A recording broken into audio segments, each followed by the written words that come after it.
오늘 본문 말씀은 하나님 나라의 도래에 관한 말씀입니다.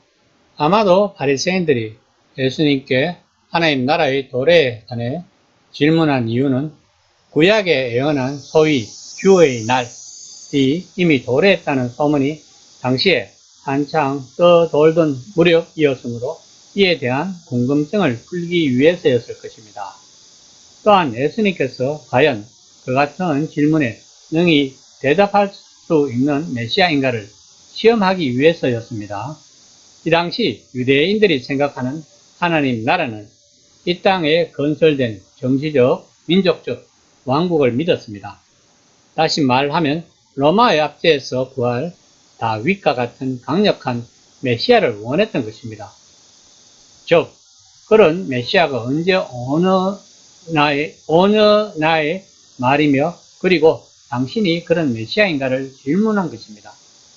이에 대한 예수님의 대답은 17장 21절 말씀입니다. 여기 있다 저기 있다고는 못하리니 하나님 나라는 너희 안에 있느니라.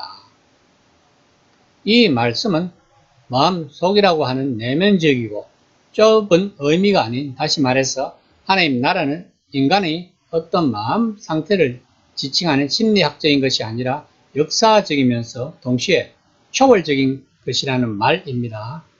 특히 이 말은 하나님 나라의 현재성을 강조합니다. 이미 11장 21절에서 예수님은 만일 하나님의 손을 힘입어 귀신을 쫓아내는 것이면 하나님의 나라가 이미 너에게 임하였느니라고 말씀하신 바 있습니다. 이는 곧 하나님의 통치와 주권이 미치는 곳이면 어디나 하나님 나라라는 것입니다. 즉, 하나님 나라는 지금 역사 속에서 역동적으로 활동하고 있다는 말입니다. 17장 22절 말씀입니다. 또 제자들에게 이르시되 때가 이르니 너희가 인자의 날 하루를 보고자 하되 보지 못하리라. 본문에서 인자의 날은 다니엘의 예언장이 7장에서 인자 같은 이가 고난 뒤에 하나님께 정당성을 인정받을 그 날을 가리킨다고 신학자들은 말합니다. 억압자, 즉 하나님의 백성과 그분의 뜻을 반대했던 권력이 파괴되는 것이 그 징조가 될 것입니다. 다니엘의 경우 이 권력은 네 번째 짐승, 가장 강력한 이방 군대입니다. 그러나 예수님은 성전과 그 군의 체계에 몰두했던 이스라엘의 관료들과 성전에서 비롯된 사고방식과 습관을 지닌 바리새인이 그분의 가르침과 하나님 사역을 가장 직접적으로 반대하는 세력으로 이야기합니다. 누가복음에서 예수님은 사람들에게 자신의 메시지를 귀담아 듣지 않아서 임할 두려움 파멸을 경고하시는 모습을 되풀이해서 이야기를 하고 있습니다. 본절 말씀은 예수님이 유대교 예언서의 묵시 언어를 사용하여 같은 경고를 더욱 강조하고 있습니다. 인자의 날은 참 하나님의 백성을 대표하는 이 사람이 고난 뒤에 결국 정당성을 인정받는 그날입니다.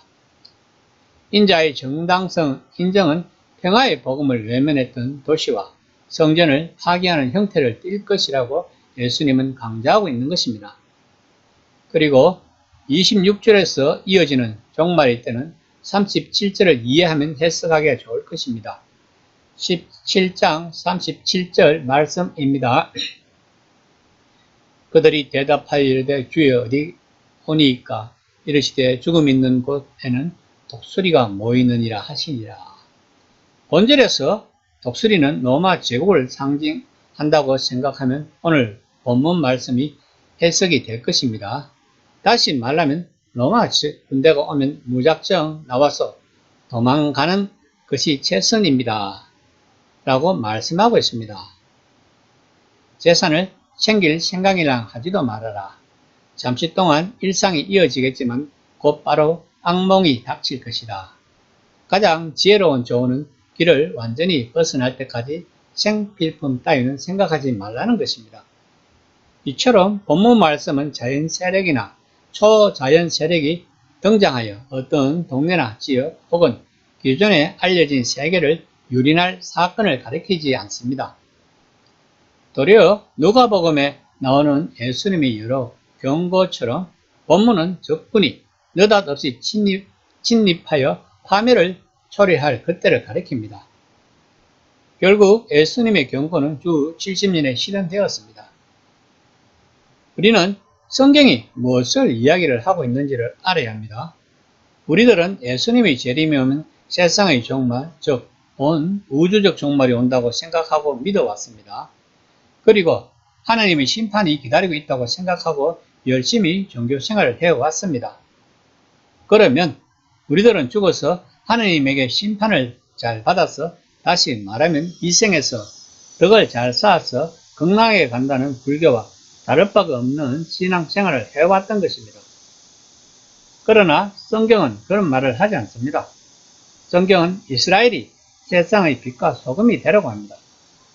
우리는 이 말을 우리가 죽어서 심판받을 때 면죄부로 사용하기 위하여 빛과 소금이 되려고 받아들여서는 안 됩니다. 우리가 세상의 빛과 소금이 되려고 하는 것은 하나님 나라를 건설하기 위한 것입니다. 이것이 우리들의 사명입니다. 이것을 위하여 우리들은 살아가야 하는 것입니다. 오늘 말씀처럼 하나님 나라는 너희 안에 있다는 말씀은 하나님 나라는 저절로 일어나기 때문에 수수방관해도 되는 그런 나라가 아니고 우리들이 하나님의 주권적 계획에 참여하는 것을 이야기하는 것입니다. 복음은 우리들의 개인적인 구원보다는 공동체적인 구원, 즉 하나님 나라를 이 땅에서 실현한다는 것으로 인식이 되어야 합니다. 이것이 바로 세상의 빛과 소금이 되는 길입니다. 이래야만 우리 기독교가 사회에서 비판을 받지 않고 사회에 좋은 영향력을 끼칠 수 있는 것입니다. 오늘날 코로나 사태에서 교회가 욕을 먹고 있는 세상에서 욕을 먹고 세상에서 조롱의 대상이 된 것도 바로 이런 성경을 잘못 이해하고 잘못 가르친 목사들의 책임이 큽니다. 무엇이 세상의 빛과 소금이 되는 것인가를 잘 생각해야 합니다. 이 시간에 나는 과연 세상을 위하여 빛과 소금이 되고 있는가? 아니면 내 자신의 영달을 위하여 빛과 소금이 되고 있는가를 한번 생각해 보는 시간이 되었으면 합니다.